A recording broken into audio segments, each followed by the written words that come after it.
Assalamualaikum warahmatullahi wabarakatuh.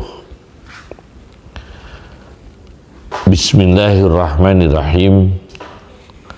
Hamdanillah, salatan wassalaman ala sayyidina Muhammad ibn Abdullah Rasulillah wa ala man sahibah wa tabi'a hudah, amma ba'd. Manusia membenci, sensitif, tidak menyukai seruan agama, pengajian, majelis ta'lim, kajian-kajian, ilmu-ilmu syariah. Orang yang tidak menyukai, tidak senang dengan aktivitas tersebut, ada beberapa kemungkinan. Di antara kemungkinannya adalah karena kualitas jiwa yang rendah, ruhun khabisah, kategori jiwa yang buruk, dan ada gangguan kepribadian. Kalau dalam istilah psikologi, tapi kalau istilah ilmu jiwa tasawuf adalah termasuk gangguan pada mental, termasuk ada hal-hal yang negatif pada jiwa orang yang tidak suka dengan pengajian, majelis ta'lim, dan seruan agama. Sekarang ini kita akan membahas tentang bagaimana pandangan dengan pendekatan ilmu jiwa atau psikologi Al-Quran. Pertama, orang tersebut punya penyakit kepribadian karena perspektif dalam hidup ini yang mendorong dia tidak suka dengan kegiatan agama. Di dalam Al-Quran, kata kerja tuhibbuna, kamu sekalian menyukai, mencintai, disebut 9 kali. Di antaranya adalah walakin la tuhibbunan nasihin, dan tetapi kamu sekalian tidak menyukai orang-orang yang menyampaikan nasihat dalam majlis ta'lim, kajian-kajian Islam, termasuk dalam pengajian. Kamu sekalian tidak menyukai mereka yang memberi nasihat. Al-A'raf ayat 79. Bahkan saya baca dalam tafsir Al-Munir karya Dr. Wahbah Zuhaili di jilid 8, beliau mengatakan bahwa Nabi Saleh alaihi salam mengatakan kepada mereka, dan tetapi kamu sekalian tidak menyukai orang-orang yang memberi nasihat. Ketika Nabi Saleh menyatakan pernyataan ini ketika mereka sudah dibinasakan oleh Allah, sudah diazab oleh Allah ba'da halakihim. Di tafsir Wahbah Zuhaili juz 8 halaman 278. Dan bisa juga karena perspektif hidup orang ini adalah perspektif hidup cinta duniawi, Al-Quran mengatakan bal tuhibbunal ajilah, balik kamu sekalian hanya menyukai dunia yang segera. Surat Al-Qiyamah ayat 20. Kemudian perspektif hidup lagi, Al-Quran bicara wa tuhibbunal mala hubban jamma. Al-Fajr ayat 20. Dan kalian mencintai hobi harta dengan hobi yang keterlaluan, yakni ingin harta melimpah. Jamman itu kasiran, hobi yang sebanyak-banyaknya, yakni terlalu hobinya terhadap duniawi, terhadap harta yang segera, kedudukan yang segera, popularitas yang segera. Maka orang ini tidak suka dengan seruan agama, termasuk tidak suka dengan pengajian.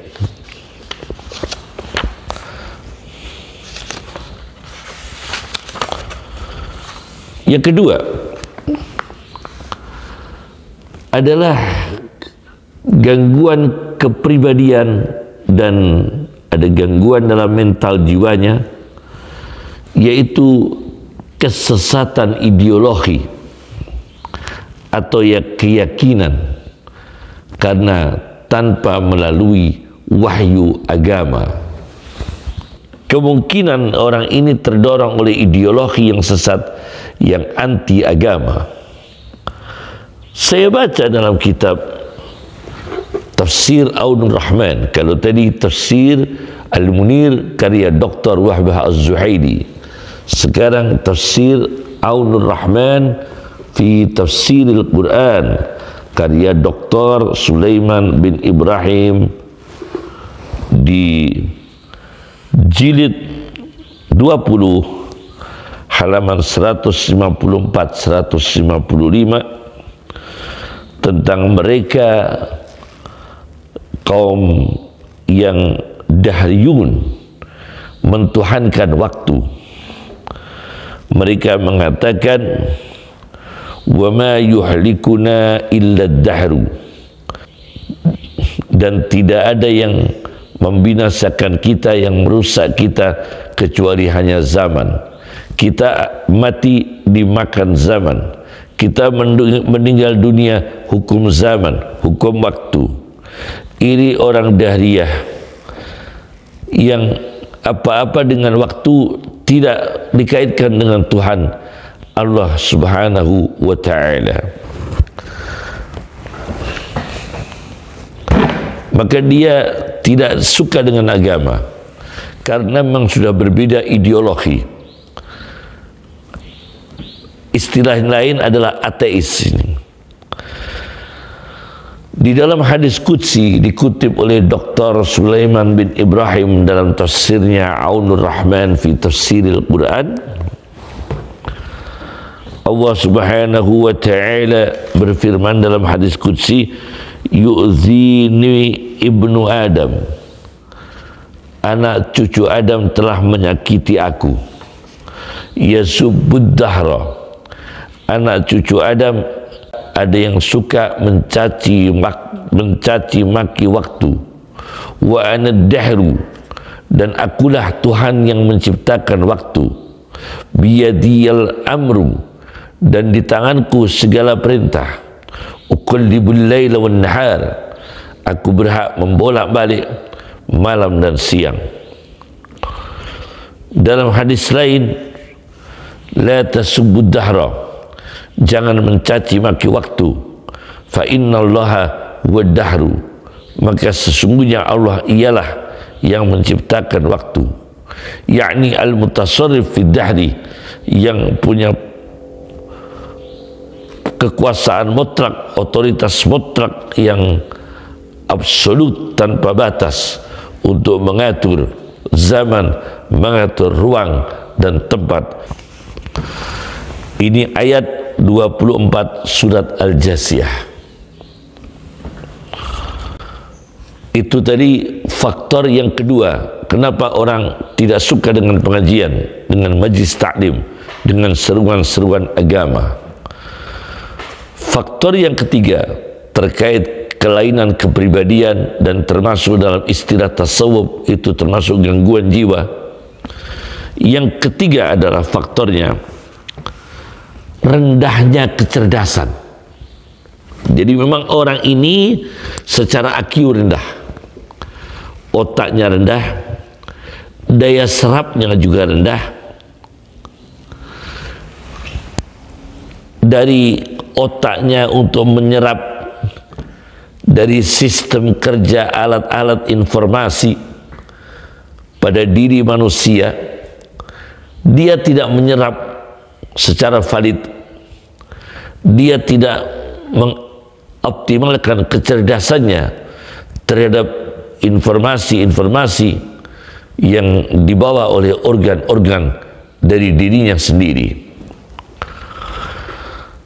Satu tafsir,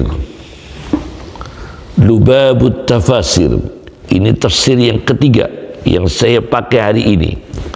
Lubabut Tafsir, tafsir karya Tajul Qurra Al-Kirmani, wafat tahun 500 sebelum wafatnya Imam Ghazali.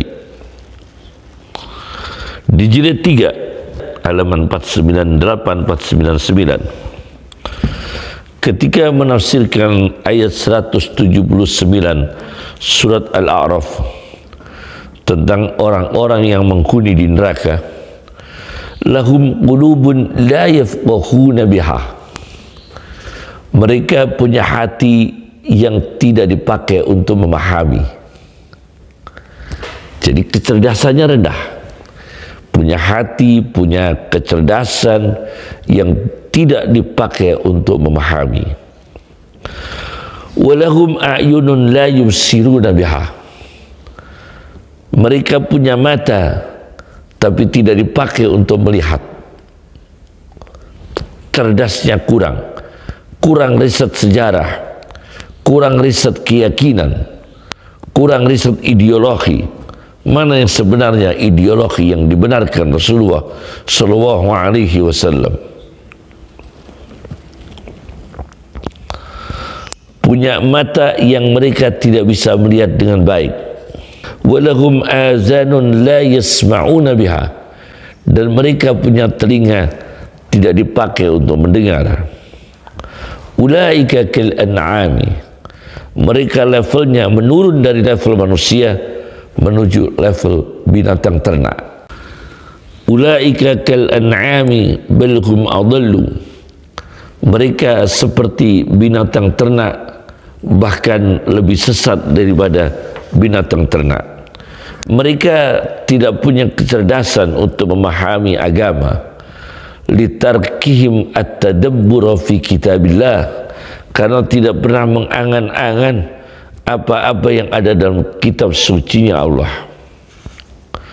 Punya mata tidak melihat, punya telinga tidak mendengar, yakni mereka seperti binatang. Kata Imam Kirmani dalam kitabnya Lubabut Tafasir Tajul Qurra Al-Kirmani, beliau ini karena sedikit sekali hati mereka, mata mereka, telinga mereka untuk mengambil manfaat bil ma'gulat, dengan apa-apa yang sudah saya fahami. Fi qillatin tifaiha, sedikit sekali organ-organ mereka, hati, mata dan telinga, memanfaatkan bil ma'kulat, perkara-perkara yang difahami dengan akal, wal mar'iyat, dilihat dengan kasat mata, wal masmu'at, dan didengar melalui telinga. Balhum adallu, bahkan mereka bisa lebih sesat. Karena apa? Disebutkan dalam tafsir Lubabut Tafsir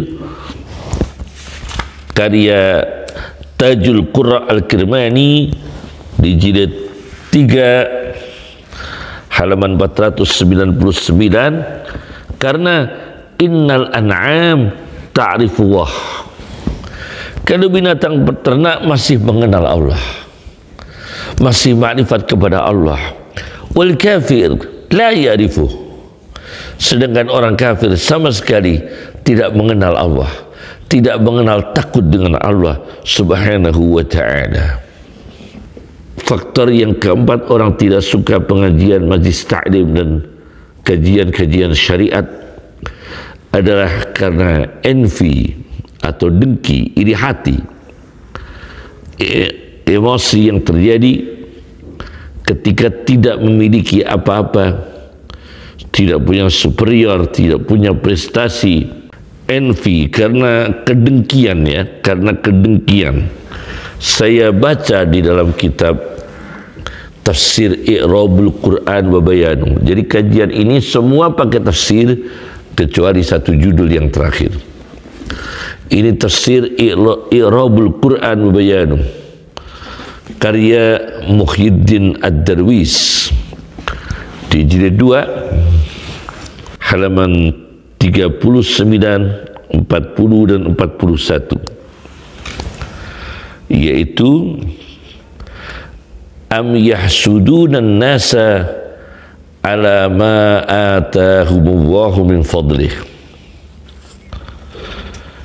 Di sini am diartikan oleh Muhyiddin Darwis dalam tafsirnya I'rabul Quran wa Bayanuh bimakna bal. Am bimakna bal. Am yahsudunan nasa ala ma atahumullahu min fadlih. Justru balik, justru mereka dengki kepada manusia atas apa-apa yang diberikan Allah kepada manusia dari anugerahnya Allah subhanahu wa ta'ala. Faqad atayna ala Ibrahim al-kitaba wal hikmata wa atainahum mulkan azima. Maka sungguh aku telah memberikan kepada keluarga Ibrahim adalah kitab, ilmu-ilmu yang bijaksana, dan aku berikan kepada mereka kerajaan yang besar. Nah, ini terjadi envy, kedengkian, keirihatian dengan kerukunan umat Islam dalam pengajian, dengan ketokohan para mubaligh dan mubalighah yang secara natural terhormat, tidak dengan paksaan politik, tidak ada intimidasi, dan sangat terhormat mereka-mereka yang memberikan nasihat.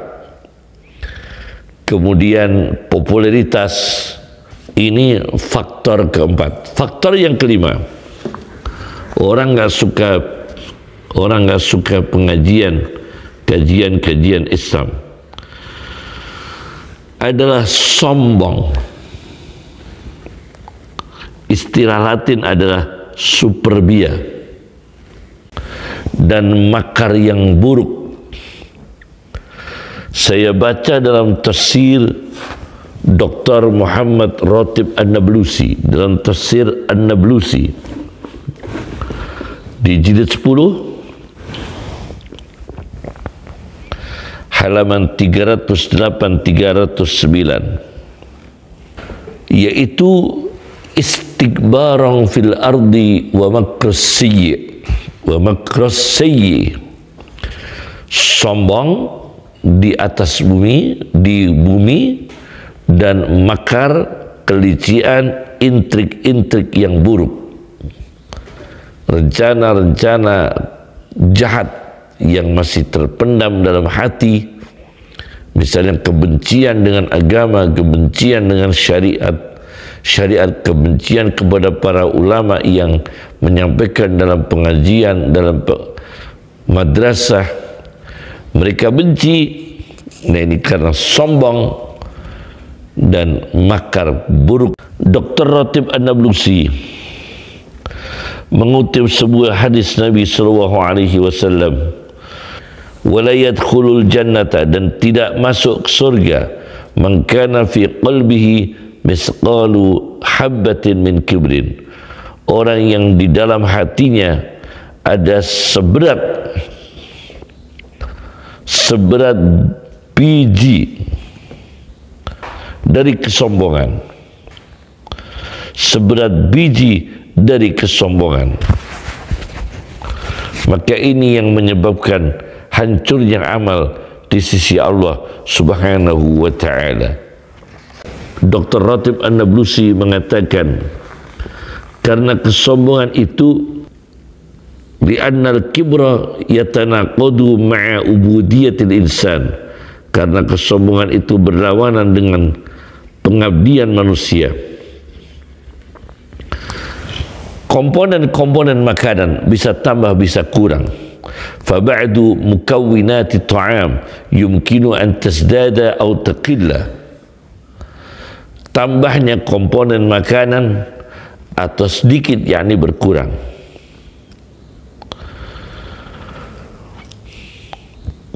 Fayatafawatu ta'mu, maka rasanya sudah lain. Lakin hadat ta'am, tetapi ini makanan ini la yaqbalu nuqtatan wahidatan minal petrol, tetapi makanan yang lezat apapun, mahal apapun, tidak menerima kalau ada setetes bensin masuk di dalam makanan itu. Setetes bensin, nuqtah wahidah minal petrol, meskipun satu tetes pun tidak boleh masuk dalam makanan, karena sayap sudu kuliah akan rusak semua dan dilemparkan dalam keranjang-keranjangnya. Fa'akmalu walil insan hinama yakunu abdan lillah, maka paling sempurna kondisi spiritual manusia di waktu dia merasa hamba Allah. Wa hinama ya'rifu annahu faqirun ila Allah, dan di waktu dia mengetahui bahwa dirinya fakir, sangat membutuhkan Allah. Wa anna hajatahu kullaha ila Allah, dan sesungguhnya hajat seluruhnya itu kepada Allah. Sebagai penutup, yang keenam adalah dari kitab Sholahul Ummah fi Uluwil Himmah, kitab tentang cita-cita yang tinggi, karya Dr. Sayyid bin Husain Al-Afani, di jilid 3 halaman 277-278, di mana ada seorang tokoh, Syekh Abdul Hamid Al-Jazairi. Ini Syekh Abdul Hamid Al-Jazairi diintimidasi, diancam oleh delegasi Prancis yang ada di Suriah pada zaman itu. Al-Mandub As-Sami Al-Faransi.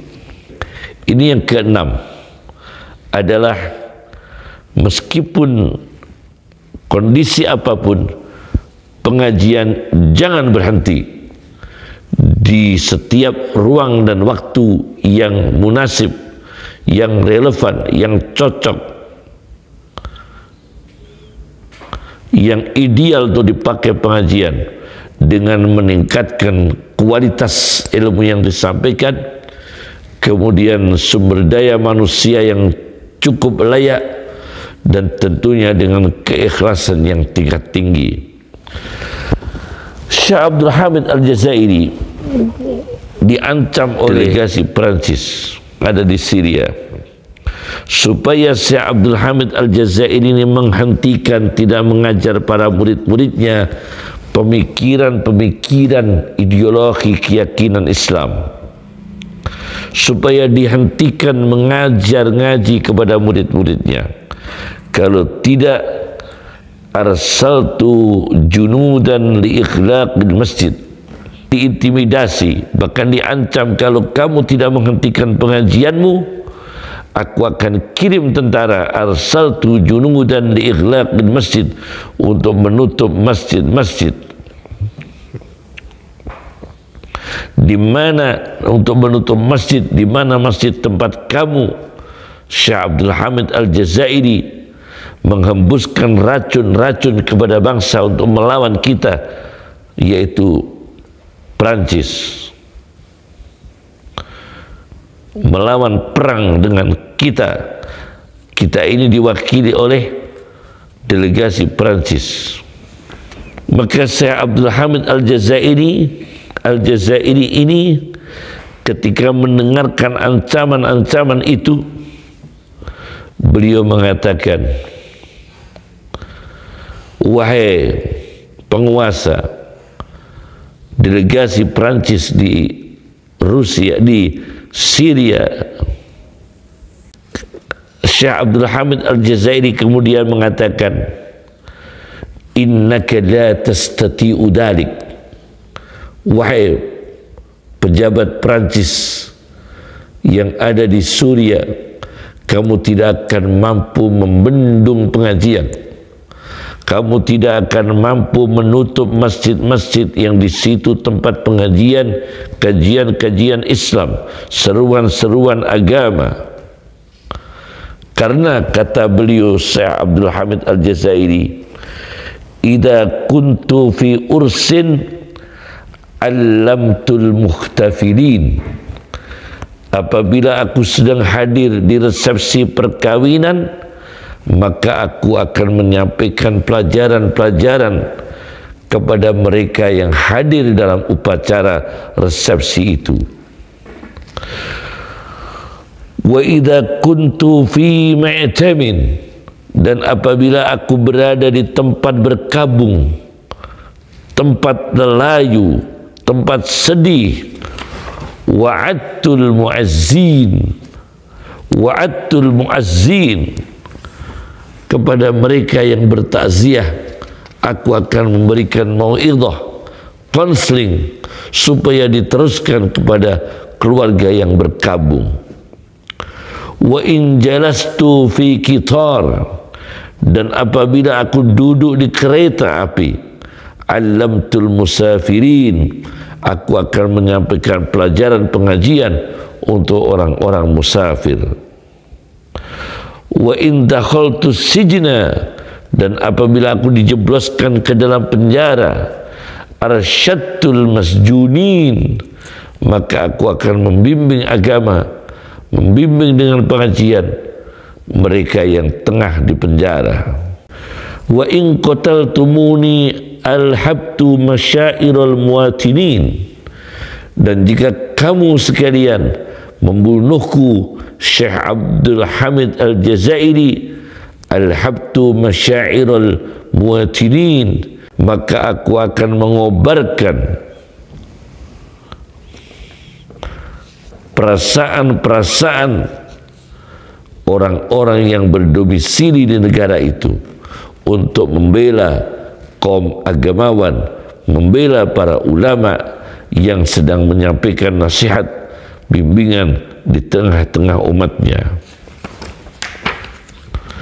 Inilah 6 perkara yang dimana dalam 6 perkara ini, yang 5 tentang indikasi-indikasi menurut pandangan ilmu jiwa dan psikologi Al-Quran, bagaimana orang sampai tidak suka dengan pengajian.